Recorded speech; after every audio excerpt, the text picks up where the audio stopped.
સુઈગામની હાલત વરસાદે કફોડી બનાવી છે।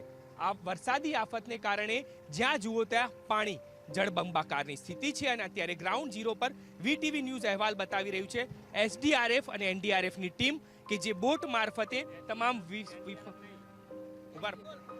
સુઈગામમાં વરસાદી આફત આવી છે અને જ્યાં જુઓ ત્યાં જળબંબાકારની સ્થિતિ છે।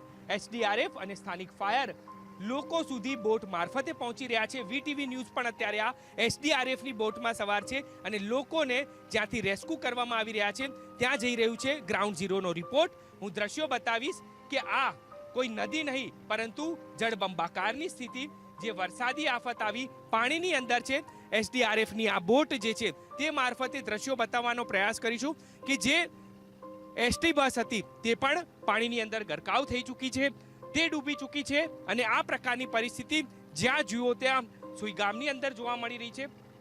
લગભગ 280 થી પણ જેટલા વધારે ગામડાઓ છે તે અસર થયા છે, લોકોના ઘરો પાણીમાં ગરકાવ થઈ ચૂક્યા છે। હું કેમેરામેન દશરથભાઈને કહીશ કે બીજી તરફના દ્રશ્યો બતાવે કે આ જે ઘરો છે તે પણ પાણીમાં ગરકાવ થઈ ચૂક્યા છે અને અત્યારે હાલ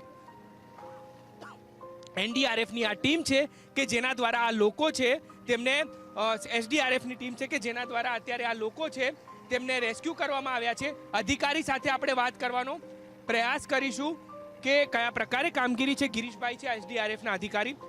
ગિરીશભાઈ, 2 દિવસથી કયા પ્રકારની પરિસ્થિતિ અને આપ જે પ્રકારે અત્યારે રેસ્ક્યુ કરી રહ્યા છો ક્યાં ક્યાંથી લોકોને સ્થળાંતર કરવામાં આવી રહ્યા છે?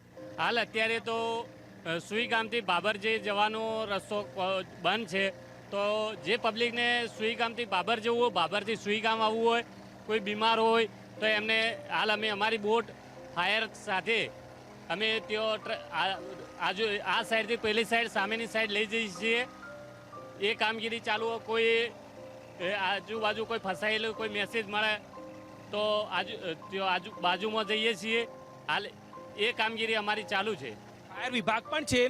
આ પ્રકારની પરિસ્થિતિ બનાસની જે પૂર આવ્યું હતું ત્યારબાદ જોવા મળી રહી છે, કેવી પરિસ્થિતિ અને કયા પ્રકારે રેસ્ક્યુ ચાલી રહ્યું છે? હાલ હું ફાયર ટીમ પાલનપુરથી આવું છું, લાખાજી રાજપૂત।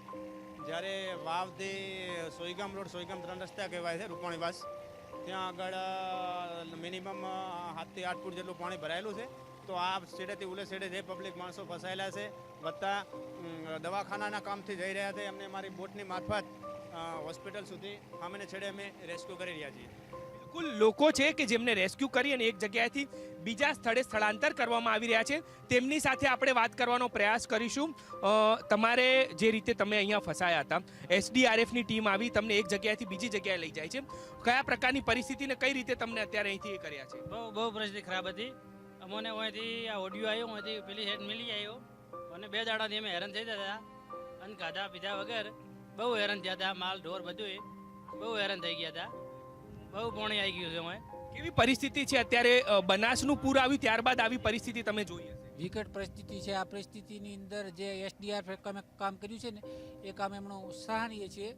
એમણે માણસોને, જે બીમાર માણસોને લઈ ગયા, બાકી અહીંનું જિલ્લાનું તંત્ર કે કોઈ આજ દિવસ સુધી કોઈ આવ્યું જ નથી, તંત્રવાળા કોઈ આવ્યા નથી। આ એસડીઆરએફ આ માણસોએ ખૂબ કામ કર્યું છે અને નાનો માણસ કે તો આવે છે દવાખાને બીજે લઈ જાય છે, ત્યારના 2 દિવસથી અહીંયા કામ કરે છે, બાકી જિલ્લાનું તંત્ર કોઈ અહીં આવ્યું જ નથી। ઘરની પરિસ્થિતિ કેવી છે? તમારા ઘરમાં કેટલું પાણી છે? ગામમાં કેટલું પાણી છે? અમારા ગામમાં 6-7 ફૂટ પાણી છે। બહુ વિકટ પરિસ્થિતિ છે, માણસોની, ઢોરોની, બીજી જમીન બહુ પરિસ્થિતિ વીક છે।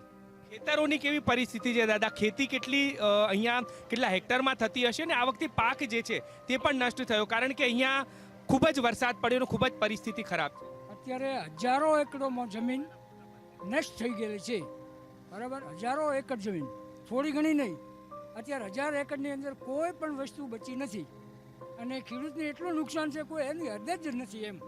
ખેડૂતને પડ્યા પર પાટું જેવી સ્થિતિ અત્યારે સુઈગામમાં જોવા મળી રહી છે। બિલકુલ કોઈ પણ અત્યારે ખેડૂત કોઈ સહારા સિવાય જીવી શકે નથી। શું માંગ છે આપની સરકાર પાસે? કારણ કે ખેડૂતો દર વખતે ક્યાંક તારાજી આવે, કુદરતી આફત આવે ને ખેડૂતે રોવાનો વારો આવે છે। ખેડૂતોને પૂરેપૂરો રોવાનો વારો આવે છે અને જો સરકાર એમને પૂરું વળતર આપે અને સહાય આપે તો બહુ સારામાં સારું કહેવાય એમ।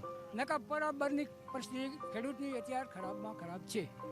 બિલકુલ, આ બોટના દ્રશ્યો કે જે એસડીઆરએફ અને ફાયર વિભાગ જે છે તેના દ્વારા લોકોને એક સ્થળેથી બીજા સ્થળે બોટ મારફતે લઈ જવામાં આવી રહ્યા છે. એટલે સુઈગામની અંદર જે પ્રકારે પરિસ્થિતિ જે છે તે સર્જાઈ, બોટ વગર બહાર નીકળવું શક્ય નથી. લોકોના ઘરો પાણીમાં ડૂબી ચૂક્યા છે, દુકાનો ડૂબી ચૂકી છે, એક સ્થળેથી બીજી સ્થળે જઈ નથી શકતા. જે ઘર છે તે પણ પાણીમાં ગરકાવ થયું છે. તેમની સાથે આપણો સીધો વાત કરીશું કે આ તેમનું ઘર છે અને તે ઘર પાણીમાં ગરકાવ થયું છે. તેમની સાથે વાત કરીશું. આપનું ઘર અને ખેતર પાણીમાં ગરકાવ થઈ ચૂક્યું? બધું આખું ડૂર થઈ ગયું છે. પાણી લગભગ 7-8 ઇંચ પાણી આવી ગયું છે. આખું તબેલામાં બધું વાહન બધું અંદર પડ્યું, ટોટલ બધું ફેલ થઈ ગયું છે. પશુ બધું તરી નીકળી ગયું છે.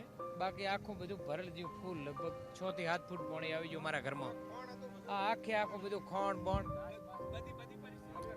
બધું ખરાબ થઈ ગયું. ખોણ બોણ ભરેલ હતા, આખો ગુડા અને સાઈડનું ભરાલ હતું, બધું ખરાબ થઈ ગયું. 2 માથોડા પાણી છે અંદર તબેલા, 2 માથોડા ઉપર પાણી છે. બિલકુલ, તો આ પ્રકારની પરિસ્થિતિ અહીં જોવા મળી રહી છે. એસડીઆરએફ આ બોટ મારફતે કહી શકાય કે અહીંથી લોકોને એક સ્થળેથી બીજા સ્થળે રેસ્ક્યુ કરી રહી છે. જીવન જરૂરિયાતની ચીજ વસ્તુ જે છે તે પહોંચાડી રહી છે અને અત્યારે હાલ એસડીઆરએફની ટીમ સ્થાનિકો માટે દેવદૂત સાબિત થઈ છે. કેમેરામેન દશરથ ઠાકોર સાથે દીપક સોલંકી, વીટીવી ન્યૂઝ.